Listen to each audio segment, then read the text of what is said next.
Hi guys, welcome back to the channel. Thanks for joining me. I hope you're all keeping safe and well and managing to keep busy behind the camera. Now, in my last video I covered how I got started in photography, and by the way guys, thanks for getting in touch and letting me know all your stories of how you're getting on the ladder and reaching higher heights and progressing. It's really interesting to know that a lot of you guys are doing exactly what I did, so yeah, it's great to get in touch and find out how you're getting on. So anyway, yeah, going back to my last video, how I got started, it got me thinking, you know, what else I can talk about. So I thought about going over some of the improvements that I've made during the last 3 or 4 seasons, and you know, and certain areas like research, planning ahead, not always following the action. So I've got a few images lined up in the laptop. So without further ado, let's dive in and have a look through them.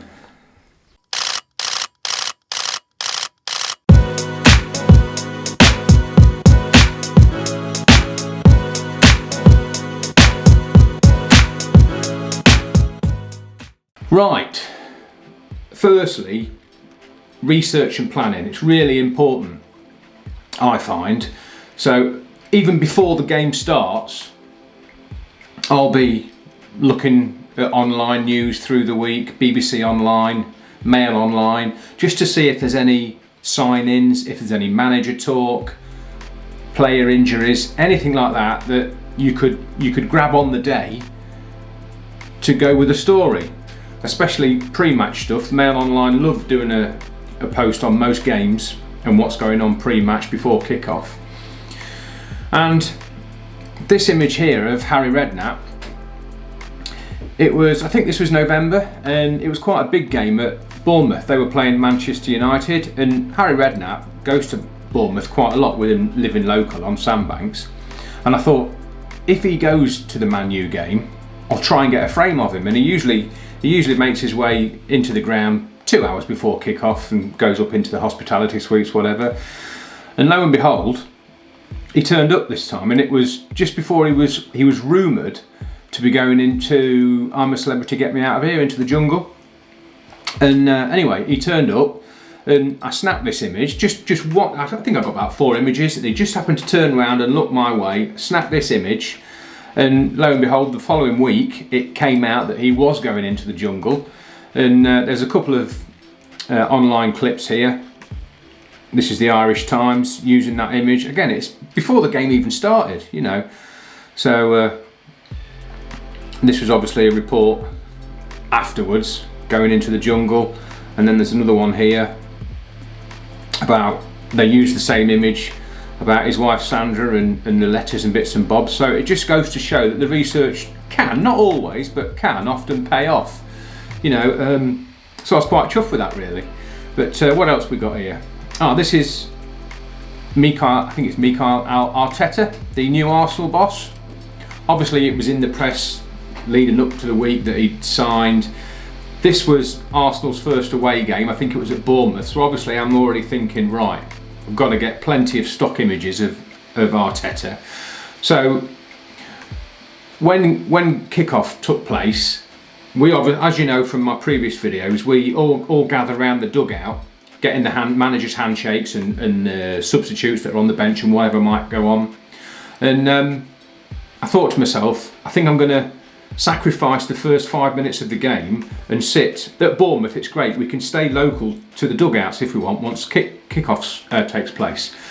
So I just positioned myself just to the left of the dugouts in the hope of getting some nice stock images of Arteta, and I managed to get this frame, which was great. I was really happy with it. I think I spent about 6 or 7 minutes there before I then made my way round to where I was positioned for the rest of the game. And I took this shot and I was quite happy with it, and lo and behold, it was featured in one of the papers later on in the week, so really chuffed with that. So again, research, you know, it paid off. And just thinking a bit outside the box. Do you need to always follow the action, or can you know, just try and think of a story that possibly will happen? And of course, Arteta's first game, so I thought I'd stay in position at the dugout, and it paid off like. So that was a good one. Oh, and this image, of course, new season, new balls. Again, thinking outside the box a bit. You know, you see a lot of adverts, stories online about the new ball and the new company that's making the ball, and so I just rolled, luckily there was a ball in the dugout, rolled it up to the white line, again this is at Bournemouth, and just snapped a frame of the ball. You know, just something else, just thinking outside the box a bit and thinking about what you can photograph before the game even starts. You know, so another example, something as simple as the ball, you know. This frame, I think, I can't remember what game it was, but I think the week before Bournemouth got a bit of a stuffing. I think they got beaten 4 or 5-0, I can't think now, but in the news leading up to this game, it was reported that Eddie Howe, the Bournemouth boss, could be on his way out, was feeling a bit low or whatever, and so I waited pitch side. This is about an hour and a half before kick-off. Again, I waited pitch side and got a nice frame here of Eddie Howe coming across the pitch after he'd obviously been briefing the players, you know, giving a bit of a smile. So sent that off, and I think it was used online before the game, you know. So again, it's worth waiting and just doing a bit of research and seeing what's in the news the week before. Oh, and this one, this was on the Saturday, and I think the week before we'd had torrential rain most days, and obviously when we got there the pitch looked pretty wet, as you can see with this puddle on the pitch side. And I just thought, it's been a really wet week, I'll go and find a puddle, see if I can get a reflection or something, and this worked out quite well, and I think it appeared on the Mail Online, you know, after a wet week, will all the games go ahead sort of thing. So again, just thinking outside the box a bit and just thinking what else you could go and grab. You know, I don't like to get to a ground and go and sit in the press room until 2:30 when kick-off's at 3 and then make my way outside. I'd much rather try and, you know, do a bit of composition, or, you know, try and get your thought process going of what you can go and grab, you know. So I just thought I'd go outside. It'd been raining, but thought I'd go and get a picture of a puddle if I could find one, and this is what I came up with. Oh, and again, when Amazon, I think it was Christmas time, just gone, 2019-2020 Christmas, Amazon won a contract to air a load of Premier League games. I think Boxing Day, and I think there was a couple of weekends before Christmas where Amazon had sole use of all the games, and so this brolly had an Amazon logo on it with the Premier League logo, and I think yeah, there's a microphone here. So again, it's just a case of, if there's a story on Amazon running the football for the day, they might use one of these images. So again, it's just a case of scanning round and just seeing what you can snap, really. It's always good to stay active. Talking about, you know, research in the week leading up to the game, Harry Maguire had just signed for Manchester United, and I thought, right, I'll try and get him as early as I can. So obviously grabbed him at warm-up, sent it off, and this frame appeared on Mail Online again, you know. So it pays to do research before the game. And again, just scanning around in the crowd, this is obviously, I'm stood at the dugout now waiting for the manager's handshake. It's always good to have a look in the stands or all around you, look at fans, or, you know, there might be something going on. And obviously with Man U being at Bournemouth, there's Alex Ferguson, very well known manager. So just grabbed a quick frame of him, you know, you just never know really. But wherever Manchester United goes, Alex Ferguson tends to go. So it's, you know, and that can be relevant for any team that's got a well-known ex-player or ex-manager that follows them around. Always have a look in the stand just to see who's there. You know, it might be a manager that's recently been sacked and then he appears just to come and watch the game. You never know, do you? And again, just thinking outside the box a bit. Obviously, this was Remembrance Weekend. All the players have a poppy on their chest, so if you can, try and get a close-up, you know, those sort of things. Right, this next tip of mine would be dare to be different, is what I would say. Anyway, dare to be different. There's often a frame, or sometimes there's a frame to be had away from the action. Now this was Joe Root speaking to his head coach. Obviously quite a heated discussion going on here. And I think England would play in India. I think it was India this day, and I think it was the final of the one-day international finals. I can't think, it was a big tournament anyway, last season. And obviously you had some of the England boys to my left, but the main action was going on in front of me on the podium. Obviously India were on the podium. I think most of the England players had just got their medals or something, and then it was India's turn. They were on the podium. Majority of the guys were facing the podium. and I saw Joe Root to my left talking to the coach, and I just turned around, snapped away on the 400. I stayed on the 400, got this frame, and as it happens, the following day, as you can see in this newspaper cutting here, Joe Root was dropped from the team. So I was really chuffed that I just, you know, looked elsewhere, and it's always good just to look elsewhere and see if there's anything else you can grab, you know. So again, that paid off. You're looking through the lens, always keep an eye out. You know, you never know what could be going on away from the action. And same sort of scenario here. Obviously Southampton have just scored, but I'm the other end. And this is, you know, it's a messy frame really, nothing to capture. So I just turn to the keeper. And sometimes if you get a nice celebration like this, say it could have been 1-1 or whatever, and then the keeper, and then Southampton score again, and you've got a nice celebration of the keeper, and he keeps them in the game. You might make a really good save second half and keep them in the game. His celebration could be as important as the player who scored the goal celebration if he's had a good game, you know. So it's always good, yes, to follow the action, but always keep an eye out what's going on, you know, with any players that are outside of the action, like the goalkeepers. And again, slightly away from the action, got Dean Smith here from Aston Villa. It's an okay frame, nothing special, but again, you're looking at the action, but always keeping an eye on the dugout, again, away from the action. Always dare to be different and don't follow where everyone else is going, you know, often just keep an eye out, other things can be going on. You know, and again, these Indian fans, obviously the cricket's going on in front of you, but sometimes, you know, they can paint the atmosphere without even getting a shot of the cricket. So, you know, always turn around, look at the fans and look at what's going on. And, you know, these Indian fans were great. And this frame, this was Afghanistan versus New Zealand in the World Cup last year, I think. And, you know, cricket's a bit more relaxed and you've got time to look around a bit more. And I'm shooting the cricket, the Afghan crowd were really loud. And I just thought, right, in between overs, I'll just have a look what was around me. And this Afghanistan fan was at the game with his dog. And so of course I had a bit of a laugh with him and got the dog barking at me, it was growling at me and all sorts. And this appeared online later on in the day, so just something a bit different. But had I not turned around and looked, you know, I wouldn't have seen this, so it just adds to your set, you know. Right, a few more tips sort of going on during the game, so to speak. When I first started, and again this is an improvement that I've made, I'd follow players on the 400, and then when they were filling the frame, I'd put the 400 down and grab the 200, the 70 to 200. And then I heard someone one day saying, how long do you stay on your 400 for? And I thought, well, I don't really stay on it that long. And I suppose this tip is, stay on your 400 as long as you can. And obviously this Watford player was running towards me. Now, he was filling the frame at landscape, but then I spun the 400 round so that I could carry on photographing him coming towards me, and that's quite a good tip. Stay on the 400 for as long as you can, fill the frame, spin it into portrait to carry on letting that player come towards you, you know, and at the last minute, dare to be on that 400 as long as you can, and at the last minute, put it down, and you'll get some nice frames, you know. And again, same with this referee. Obviously, if I'd been landscape, I wouldn't have got him in, so I just put it into portrait.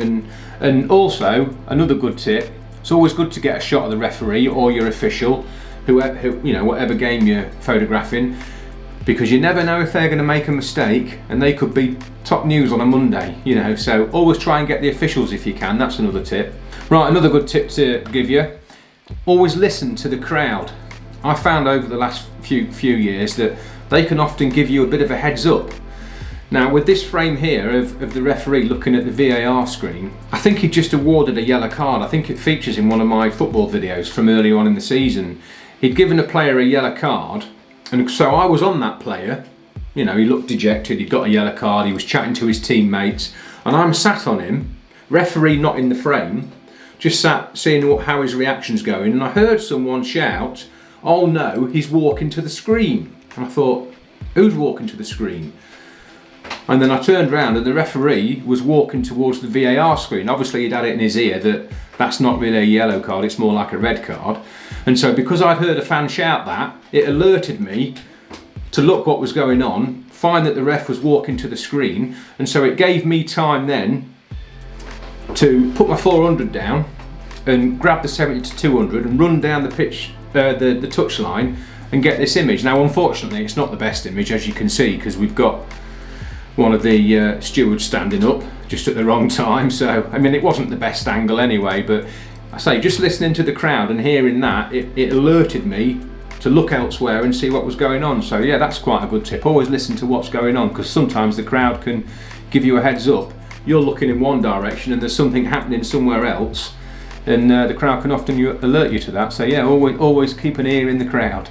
Another area to keep an eye on is dejection. Sometimes dejection sells more than winning images. This is a picture of Harry Kane when he did his hamstring, beginning of the season really, and obviously I've got him here holding his hamstring, and then I stayed on him and I followed him all the way off the pitch.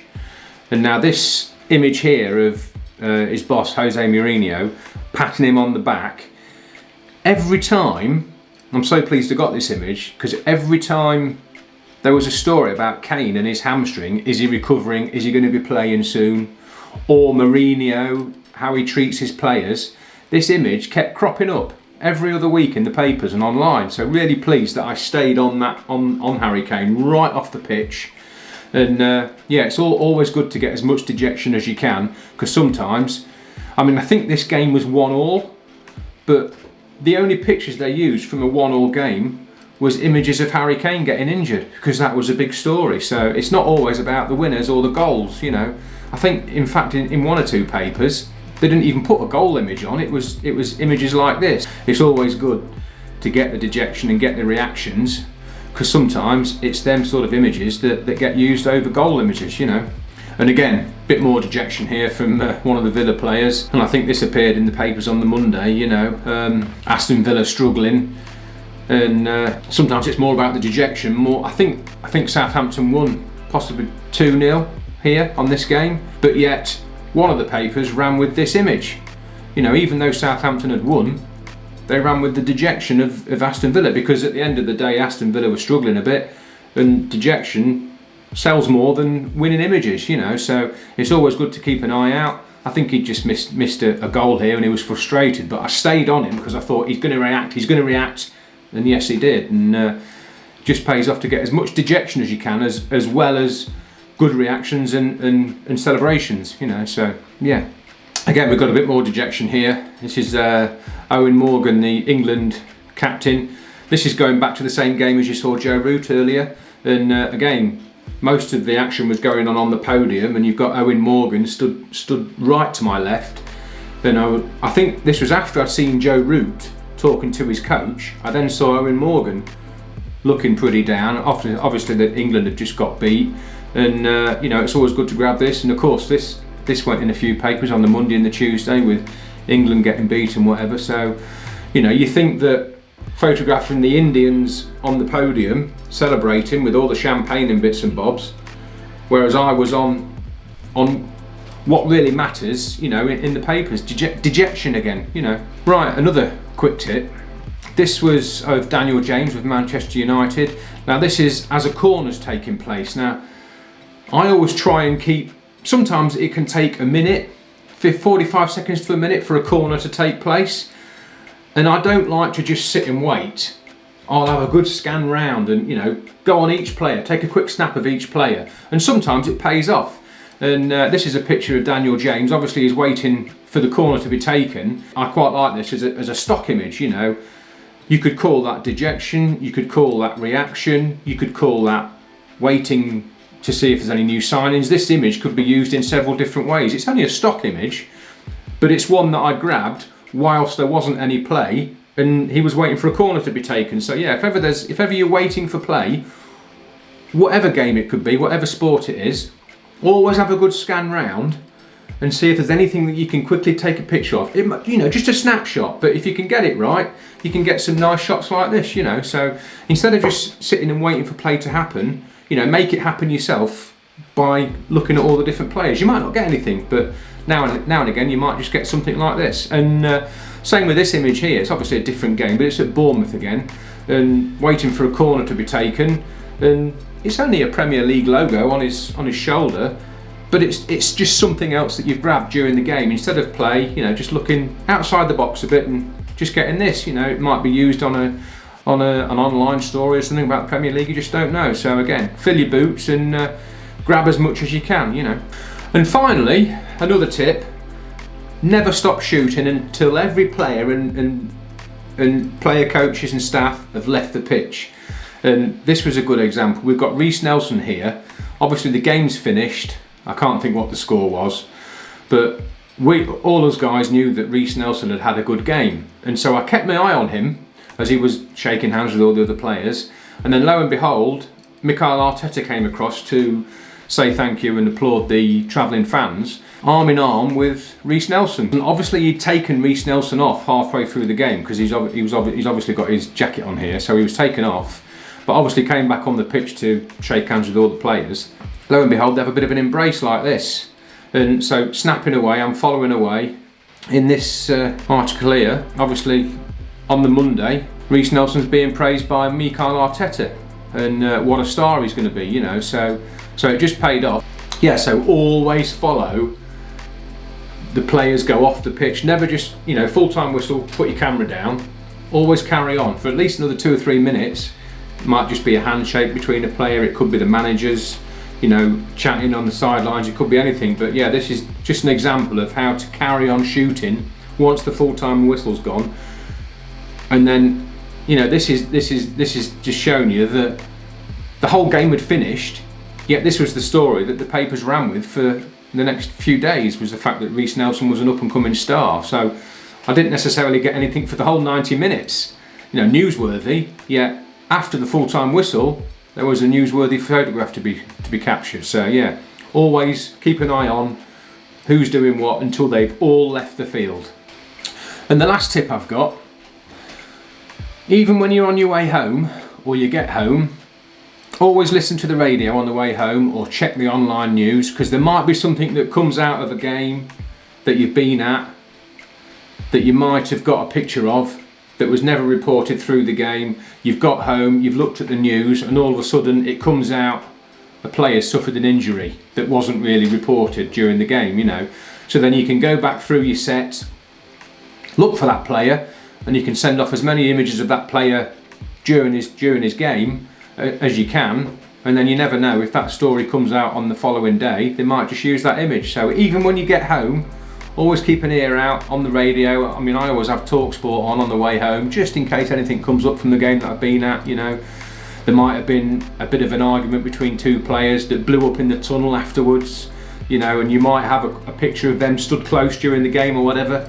You just never know. So always keep an ear out on the radio, and, you know, watch the telly when you get home, just in, you know, Sky Sports or whatever, just to double check that there's no story that's escaped your attention, and then you can always dive back into your set from the game or whatever event you're at, and you might just have an image that goes with that story, and then you can get it sent off before the papers go to press at sort of 9-10 o'clock at night. So yeah, that'd be my final tip. Even after the game's finished, always keep an eye out on the news, because you might just have a frame that they would like to use. One last tip: always carry a pair of headphones with you. Sometimes when I'm at Bournemouth or at Southampton and they're playing a big side like Manchester United, Spurs, Arsenal, you'll get your radio stations that cover the game live. You know, TalkSport, 5 Live, BBC, and you can tune into one of them channels, and it's usually a 20 or 30 second delay between what you hear and what's actually gone on. But if you've missed a player getting tackled badly and you're not sure who created the bad tackle, you may not get a yellow card, but play was stopped. And if you've missed that, you can always have a quick listen to what they're reporting on, get the name of the player, and then you can add that to your caption. So yeah, it's always good to have a pair of headphones with you, just to tune into the radio, just to help you with your captions. So yeah, that'd be my last tip: pair of headphones. But hope you've enjoyed that. Anyway, guys, I say I've certainly improved over the last few years by using them few tips and whatever. So yeah, hopefully you can take that on board with your photography and improve your set. So leave any comments below. It'd be great to hear from you as always, and I'll get back to you as soon as I can. Other than that, I hope you're keeping safe. Enjoy the rest of your evening, and catch up soon. Take care, guys. See you later.